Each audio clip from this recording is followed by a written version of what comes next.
I'm ready. I'll introduce you.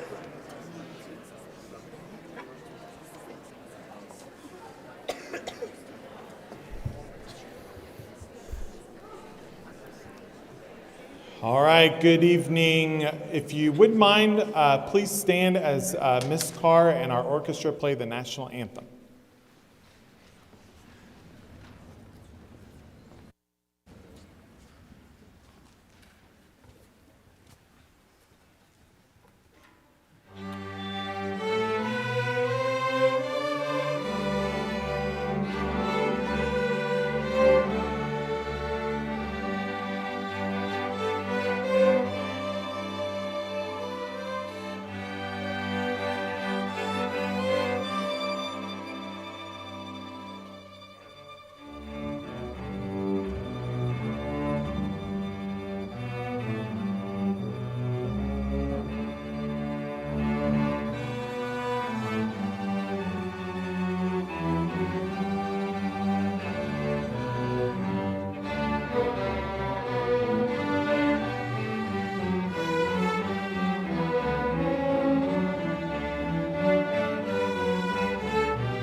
You may be seated. All right.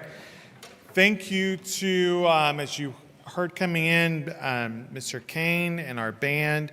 And then we had Miss Carr and the orchestra. And cheer was out there both tonight and this morning. And then choir today, as the 8th grade came in and did their tours. They were here and sang them the alma mater. And so our goal with that, and we've done this the last couple of years, is so we get to show students the different programs and part of the stuff here that's unique to the high school. So we have enjoyed that. And so thank you. These lights are like really bright. It's like I can't see. Thank you all for coming tonight. We are very glad to have you here. And my name is Michael Harp, and I'm the principal here at the high school. And I really cannot see, so I can't even introduce.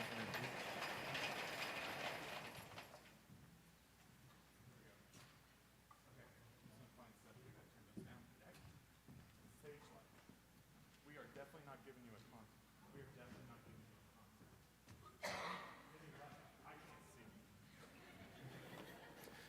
Before I was principal, I was a band director. And there we go. Thank you. Thank you.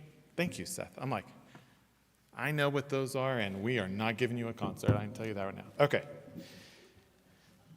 And I need to introduce people back there. I'm like, gosh, I can't even see them to do that. Okay.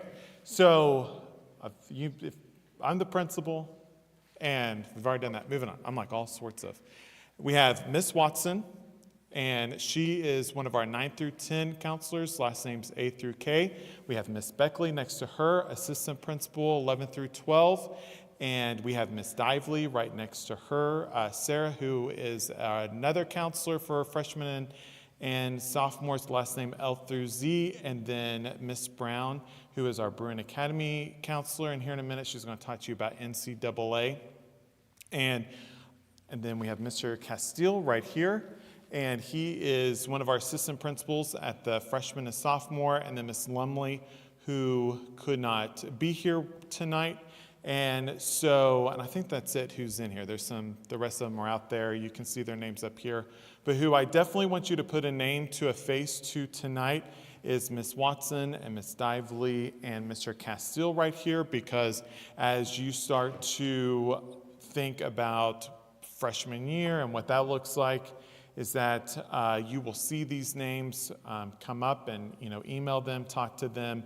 And especially when we have Bruin Camp information here at the end in August, I want you to be able to see a name and a face with them when you come in August. So tonight, our main goal for tonight is to start this journey of high school. And some of you have been with us a while, maybe have older children they've gone through, or friends and families and things like that. For some of you, this is your first journey into high school. And what I want to make sure that we talk about tonight, and we'll say it over and over, is it is definitely a journey. We are here together, and this is step number 1. And we have a lot of information that we will go over, and it is okay. We purposefully get freshman year to where it is almost like it's okay. There is not necessarily a right or wrong choice. As you're going through classes, things don't get extremely individualized until we get to junior, senior year. And so we kind of sometimes get that panic a little bit of like, that is a lot of information. This is all new for some of us. It's changed if you've had people come through the last couple of years, and that is okay. We will help you. We will reshare information. We will add more information to you as we get closer. And so that is our goal. This is night number 1 of a journey that's going to go on for several years, and we're definitely here to help you get through that. Hopefully everyone got this right here. Students were given it today, but we also want to make sure we realize not everything comes home. And so we made more copies so you can look at it tonight. 2 things that are important on this is the QR code, which is right here on the front page. That gets you to our course guide for this year. And that goes into talking about what is a lot of information. And so there is a lot of information in there for all the stuff talking about dual enrollment. So taking a college class that also gets you high school credit and college credit, to what is an AP honors course, and you're like, none of that is going to fit us. That is great because there's information in there about Tri-County. And yes, when you are an upperclassman, you can have a job and get work credit for class as well. We added that last year, so that is new. So again, there's a lot of information. I would say probably 3/4 of it may not even necessarily go with freshman year, but start looking at it and start building your guide as you get to it. That brings you to the second page, which says Bartlesville High School graduation requirements. This is, so, if you have a degree, and you have the degree program, like what you need to graduate to get your degree, this is what you need to get a high school diploma. And the state of Oklahoma, you might have noticed, it's been on the news a lot, probably about the last 6 or 7 months. I know Governor Stitt talked about it about a month ago. He's going to talk about it again next week when the legislature kicks off about, kind of have 3 options about work and then college and career ready. And they simplified a lot of what you need to do to get a high school diploma. And so it does look a little bit different. One of those being, you won't see, for example, if you've had students here the last couple of years, you will not see the fine arts requirement anymore. It is no longer a requirement. But what you will also see is that there are 4 maths that you need to graduate. And so this will help you plan this. You will take the course guide that you have on the other page, take this, and this is when you walk across the stage in 4 years. This will be filled out. It'll all be completed. And that's what you will get for your diploma. And so that gets us to things you will see a difference on here about talking, we used to have, you have so many electives to get in. Now you will start seeing us in the next 4 years, 4 to 5 years, start talking about pathways and what those pathways look like. And they can change, and it's unlike college where if you change your degree, you have to go back and you might have to backfill something. High school diploma is not going to be that way, but our goal is to think about some of the things. Do you want to go to college? Do you want to go somewhere like a tri-county? Do you want to get into the military, or do you want to go straight into the workforce?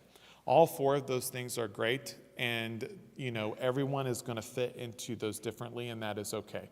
But our goal in the next year or 2, especially freshman and sophomore year, is to make sure you're on the right path to get not only to graduate high school, but then to get into what you want to do. For example, if you want to get into the medical field, then we need upper level math. If you don't, then maybe we don't need to do that. And so that's some of the correct pathways that we want to get you in. If you really like hair and nails and you're like, cosmetology is my thing, then we want to make sure that freshman, sophomore year, we are getting you on the right pathway, getting you in the right electives so that you can get into Tri-County Tech your junior year. So these are all things that we did already, but we're being more intentional about it, especially in middle school. We asked every school, middle school today, do you know OK College Start? And a lot of them are like, yes, we do that at the middle school.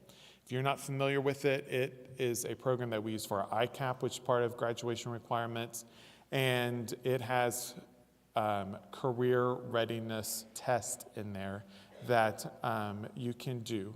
We won't be doing all of this enrollment stuff we're doing is going to take course over the next couple of weeks. So you have time, especially this weekend, to go over, look at that, and do that.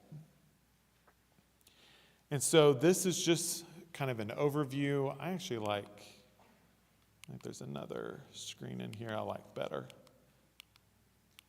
But we'll go over it, and then I guess we'll get to it. But main thing is you have to have 23 units to graduate. Every English, you have to have an English class, math class, and this is everything that's in here, so I'm not going to read that to you. But what I want to highlight is the bottom bullet point right there is some of the extra stuff that you need to graduate. We will take care of all of that in school. So this is not something extra that you need to go out and do. For example, CPR, they don't actually get CPR certified. It's just an introduction to what is CPR, but we will do that in school. That's not something that you have to go do. Naturalization test, they're doing in 8th grade this year. And so, again, that's something that they'll do in school. You don't need to worry about that. Same with personal financial literacy. We will take care of that at school, and we will help them through that. So that's nothing that you necessarily need to worry about. We'll get it done in school, but we definitely want to make you aware of that. So I've already talked about the course guide, which is right there. Some of you, I can tell, are already looking through the course guide. It's also on the front page of our website, but it will show you the different tracks on there.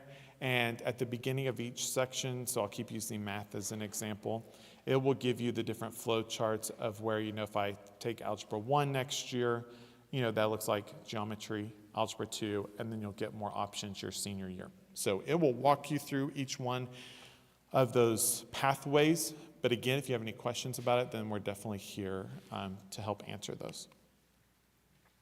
This is an example of what that looks like. And so this talks about aviation, for example. So this is an example of the course guide.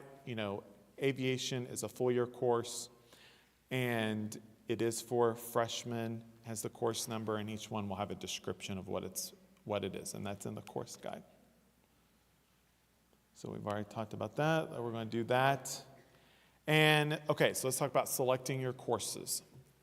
Next week, the art counselors who are back there and middle school counselors, we are going to go to Central, and we're going to go to Madison.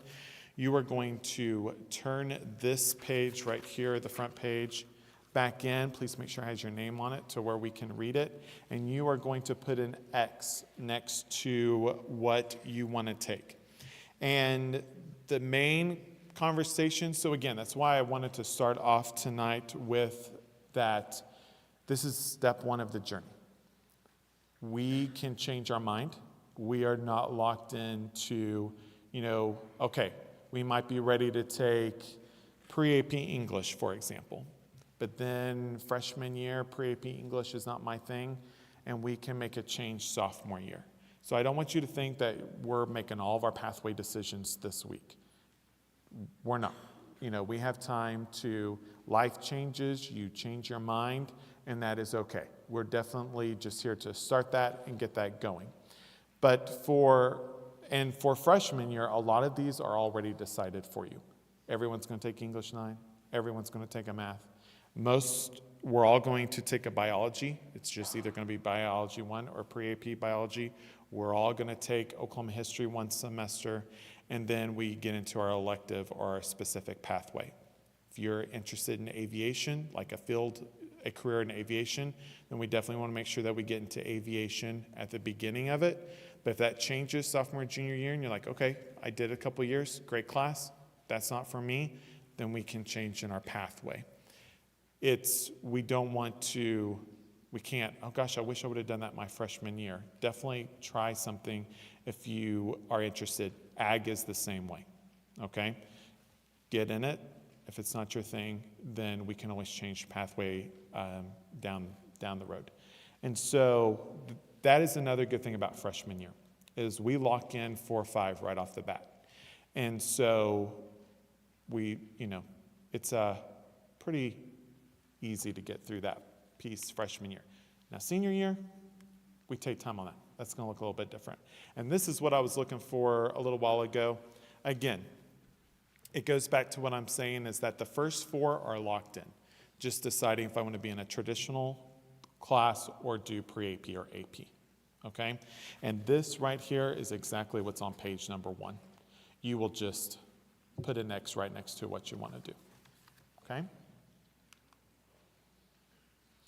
Let's talk about world language a little bit. So if you've been with us before, you would have heard us say, for example, if you plan on staying on the college track, which we no longer have just a college track, everyone's on the same track, you would have had to take a world language, you would have had to take a fine arts. There's those certain must-haves that we had to have, and there was all these different ways, and it honestly got simple for us. What Bartlesville Schools is still going to recommend, and it's because NCAA, if you want to go to a college that's not in Oklahoma, go to a coast school or something nearby, they still are recommending and or requiring a world language. And so that's still going to be a recommendation for us, which is Spanish, French, or Osage. And again, that's something down the road. We used to know kind of no matter what, and sometimes you don't make that decision until junior, senior year that you want to get in college, so we kind of had to do that. Again, if that pathway changes, we can change that. We're not locked into it anymore, but we are definitely recommending that. We talked about the 4 must-haves, that this being a 5th one. Then I already used the example about ag and aviation, stuff like that. That is a program that builds in, for example, orchestra. It's really hard to get into orchestra freshman year. That's get involved in middle school. And aviation and ag is one of those that we want to get in at freshman. So, already talked about this. So there again is the OK College Start that we talked about. Getting in there, wanting, they have different assessments that honestly they've already done in middle school, but you can definitely take another one and talk about that. And a few of them will need parent permission and then might need teacher permission too, especially if there's going to be an audition. Jazz choir is one of those, but those are all in the course guide. Schedule change policy, and so that's the main thing that we, again, kind of repeat. I did this too well at the beginning. I've already repeated my slides. I knew what I was going to talk about. Is that the first 10 days of school is when we have the ability to change starting in a semester. And so this is just reminding us that some of those you still have to try out. And so it is okay. We get into August. We didn't make the softball team, but we fill this out in January. It's still okay for us to go in and put those changes and change those programs, and we will help you do that when we get there. Okay, a question that we get a lot is why AP or why dual enrollment. And so dual enrollment is where you could take an RSU Comp 1 class and then get junior or senior English credit. And so we get that a lot of questions, especially right now, like why should I get into AP or wait until dual enrollment? There's a lot of data out there that says a student who completes, not even passes, not even gets college credit on the test, but just a student that completes a pre-AP, AP course is more likely to finish, not even start, but to finish a 2-year, 4-year degree. And so we are very fortunate that, and there's some more data that you can read while I keep talking about it a little bit, but we are very fortunate that our school board and superintendent make this a priority and pay for our test. And so you can take an AP test. For many students across the country, they have to pay for that, but we pay that for you, and you take a test in May and then earn college credit. In most schools, if you get a 3 or above, then you earn that college credit. And so what AP data, what the data tells us is that a student who completes that, goes through that, is more likely to have the skills to do very well in college and honestly perform on the job as well.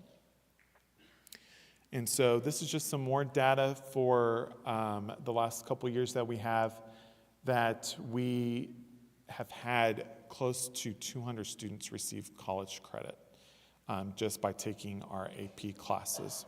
And that's not even on dual enrollment on top of it. And so it's a great investment for us that we do.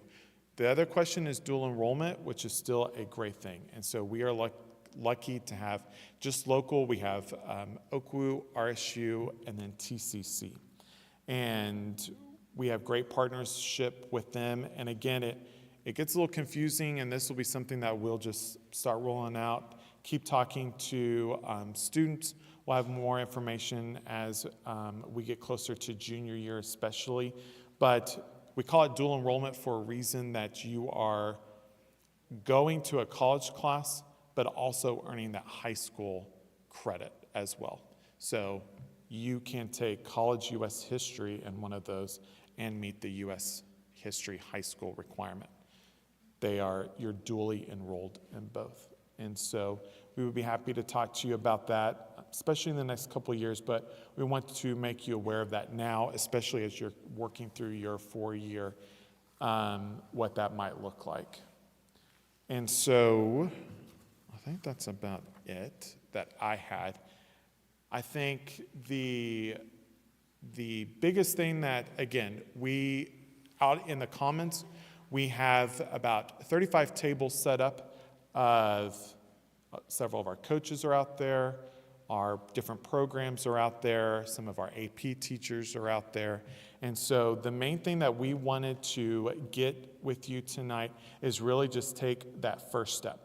That first step in what high school looks like. If high school is brand new to you, then give you all the information up front. And then as we get going, we're here. I'm going to be right out there. Our counselors are right out in the lobby to help you answer that. And then a big chunk of the teachers are out in the Commons as well to answer that. There's going to be a couple of the colleges out there, and they will do a much better job than me trying to quickly go through what dual enrollment looks like.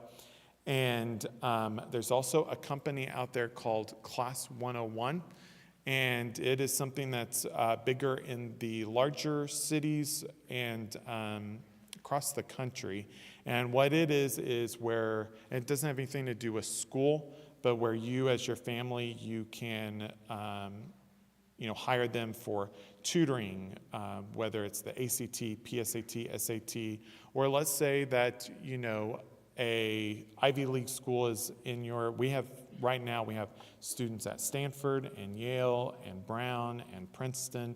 And so that is a reality for Bartlesville High School students, if that is something that you're interested in. But it does take a lot of extra work.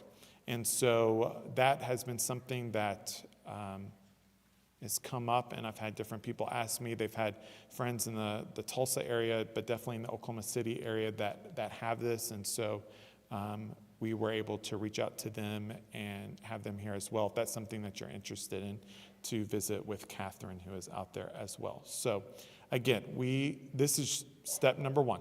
We want to get started. We're definitely here. You are going to think of things when you leave here that you're like, I wish I would have asked this, I wish I would have done that, and we are not going anywhere. So send us an email. Our information's on the website. We will, again, be at the middle schools next week. We'd be happy to meet with you next week. We'd be happy. So to kind of answer this, we need numbers submitted to the district by March 1. And so we get our enrollment numbers all together so we make sure we have enough staff to meet the needs that we need to do. So we will do anything that we can to help you get through that, okay? And so I'm going to go ahead and dismiss people to go to the Commons. If you are planning, you think you might play college sports, be a part of NCAA in some way, we ask that you stay for just a quick little extra. There's an extra piece of NCAA that looks like for freshmen, and Miss Brown's going to go over that real quickly. If you're like, nope, that is not me, then you're dismissed to go to the Commons, and have a great night. Thank you for coming.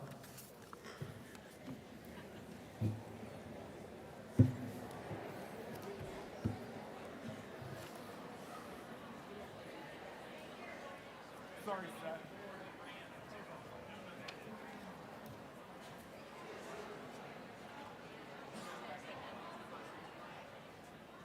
I turned that back on for Chuck.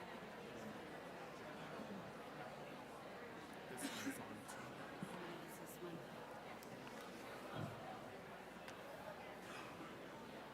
I need to make sure. Was that number 2?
Okay, thanks for staying. I'm Rebecca Brown. I'm the NCAA Academic Coordinator for Bartlesville High School.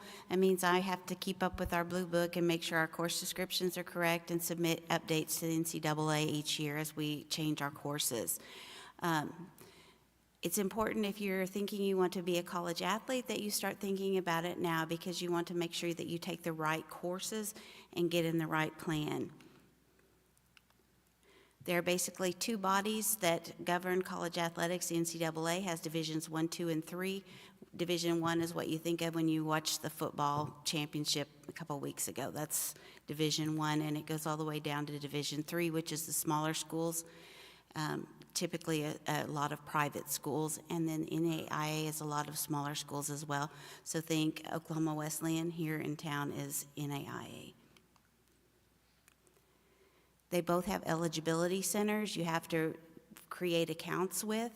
They do cost to have those accounts, and we do have some links to those on the website where you can go to NAIA, you go play NAIA or NCAA.org. Test scores are no longer required. Long ago and far away, pre-COVID, you had to submit ACT test scores to be eligible. Here's the website. I've also put together a little brochure for you guys to pick up on the way out, because I'm kind of battling a cold and I'm trying to make this quick so I don't cough all over you guys. So sorry, I apologize for my voice tonight. There's a registration checklist. There's also a guide to the college-bound athlete. They have oodles and oodles and oodles of resources on the internet. They even have videos. If you go to YouTube, they have videos on how to apply to the NCAA Eligibility Center. So there's lots of good stuff out there. It's not like you're going blind anymore.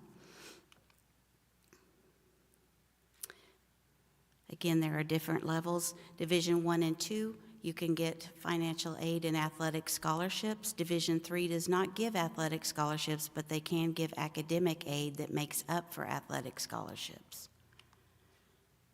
Our counseling department does recommend that you stay on with the foreign language, because you have to have 16 core units, and if you take 4 math, 4 English, 3 social studies, 3 science, that's only 14. You got to have 2 more units, and not all of our computer classes have been approved, and aviation was not approved when I submitted it, so that is not an approved course for NCAA. With NAIA, they're the least stringent of the bunch. So if you're looking to try and meet the requirements, try for Division 1 NCAA first, because if you've met Division 1 NCAA, you've automatically met your NAIA requirements. You go to playnaia.org, you'll create an account there. Each time you create, each place has an account, and this year it's $100 to create your account at either place. So NCAA is a $100 fee, and NAIA is a $100 fee. So I typically tell students, don't actually make your account until you kind of know where you want to go, because you pay for 2 different fees. If you think if it's between Oklahoma Wesleyan and OU, you're going to pay NCAA versus NAIA. So make sure you kind of know where you want to go when you create those accounts. With NCAA, you can actually create an account that's just an account where it gets your name out there. It's not an actual certification account to certify your eligibility. NAIA also has a college-bound athletes guide. They don't print any of this information anymore. It's all online, and you get it from their website as well. So basically, the long and the short of it is make sure your kid's taking the math, science, English, and social studies that they need to get graduated, and then check our core courses. You can go to NCAA and look up the core courses. As our core courses change every year, if you go in and you look up the core courses for Bartlesville High School, you can see what counts for core courses. Now, we're only looking for 16 core courses, and so you want to make sure that you've got things that are on the list. For example, creative writing is approved as one of our core courses, but aviation was not. Engineering was not approved, but mythology was approved. So there are different courses that you can take, and you just need to make sure that you're looking at our approved core courses when you decide what courses you want to take. And I know some of you are going, I don't get that, engineering versus mythology. It's not my job to evaluate those courses. That's all up onto the NCAA. They get to pick and choose what they will accept and what they won't accept.